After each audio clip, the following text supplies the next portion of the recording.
Fa temps, molt de temps, en un poble llunyà, on tots els éssers eren companys, s'esdevingué un gran acte de valentia. Us explicaré una nova història, perquè la conegueu com cal. Ni princeses presumides, ni dracs maleducats. Aquesta és la història del Sant Jordi de veritat.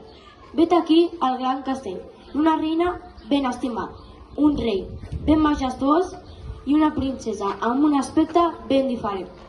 Vivien en pau i contents. La terra donava els seus fruits.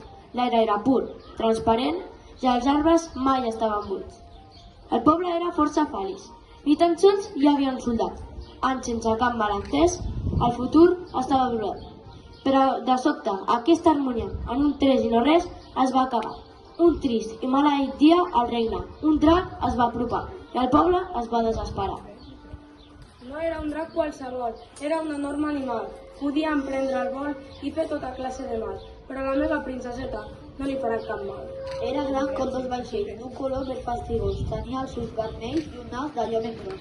Molt llarga era la cua, feia una pudor fastigosa, repugnant com carn crua, una imatge espantosa. Els queixals feia foc, tenia ales de ratpenat. Tot el que dic encara era poc, el poble estava espantat. El destí era ben trist. El regne s'enfronta a l'abisme. Els passava un fet mai vist i tot era pessimisme. La bèstia en feia mil i una sense cap mena de mida. Menjava animals sota la lluna, acabant amb la seva vida. El regne, molt preocupats, es van posar a discutir. I ara què farem? No tenim solució. Jo li diria al drac que no vol gens i que si ens vol menjar que ho faci amb estil, no com un porc.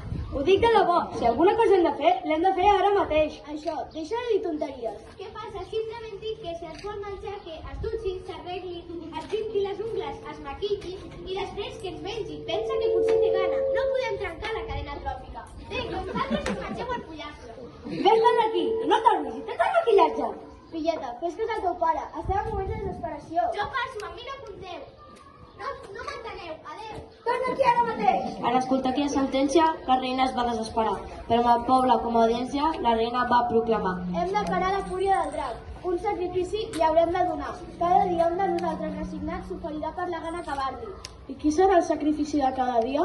Com és, tiara? Les respostes no podem respondre, però demà tot el poble quedarà informat. El poble es va espantar, però quiets es van quedar. I ara què farem? Com el resolvem? Jo em tornaré un príncep blau perquè la princesa no tingui por. Mataré el drac com bon fruita que sóc.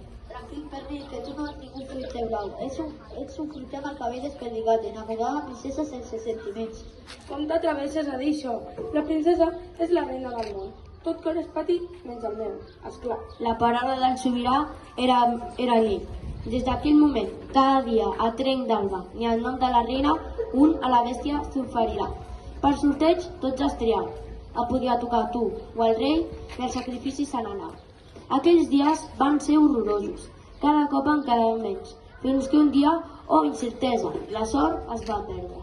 L'escollida va ser la princesa, tan bella i tan rebel, la meva filleta, però eren justos i honorables, i amb dolor ben palpable em baixà un matí.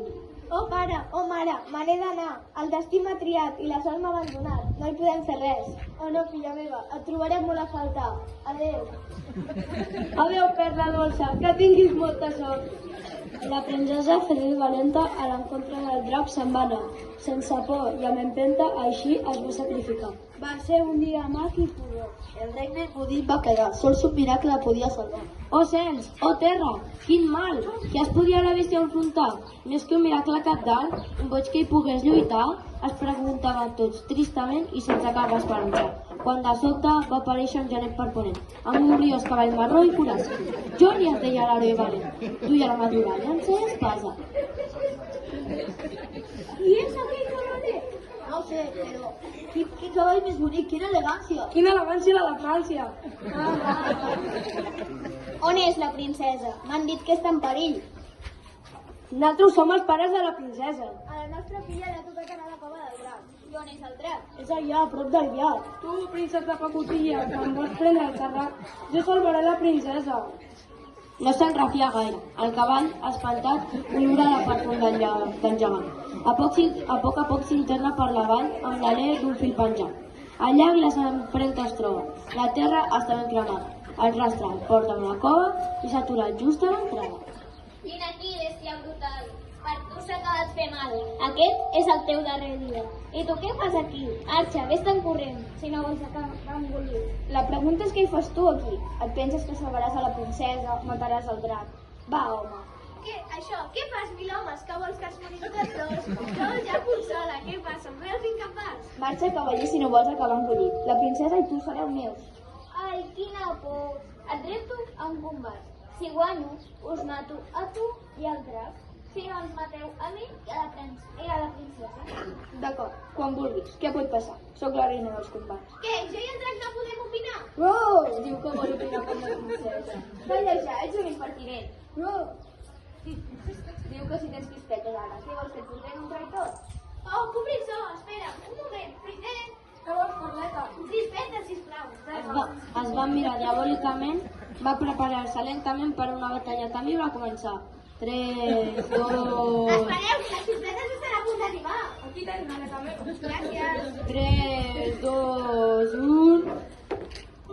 Però, què és això?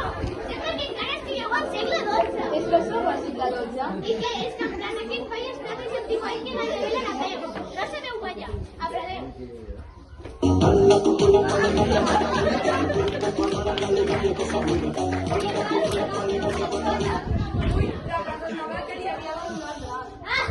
Heu de riure, no, oi? I, públic, oferta especial, 2 per 1 si ara mateix compro les meves pomes. Prou de tonteries, així no solucionem res. No, calla ja. No, calla, que estigaré les golfes. Mateu-lo! Diu que ell no pot fer mal a ningú i que vol viure amb nosaltres.